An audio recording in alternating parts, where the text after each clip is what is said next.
काल परवापर्यंत छान कसं असतं आणि अचानक परिस्थिती कशी बदलली? तुम्हाला सांगितलं ना मी 2005 पासून सांगतोय ना, छान कुठं होतं?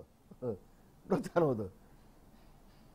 अहो मला दापोलीला तिकीट न देता गुहागरला पाठवून मला पाडलं का? कुठं छान होतं? हे पाप केलेत ना उद्धव ठाकरेंनी, पाप केलेत ना. फक्त कशासाठी? त्यांना तेव्हा देखील मुख्यमंत्री व्हायचं होतं.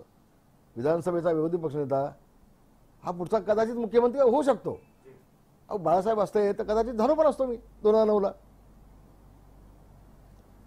यांना नसतं केलं म्हणून मला पाडलं.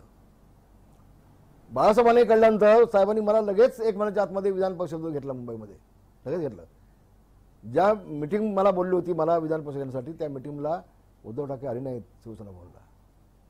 तुम्हाला मी सांगतो हे वास्तव आहे. हे कपोलकल्पित नाही आहे तुमच्या भाषेत, हे वास्तव आहे. आणि रामदास कदम कधी खोटं बोलत नाही. तुम्हाला मी सांगतो, मी चुकलो तर माफी मागेन, मी पाय पकडेन, खोटं नाही बोलणार. आहे ते आहे.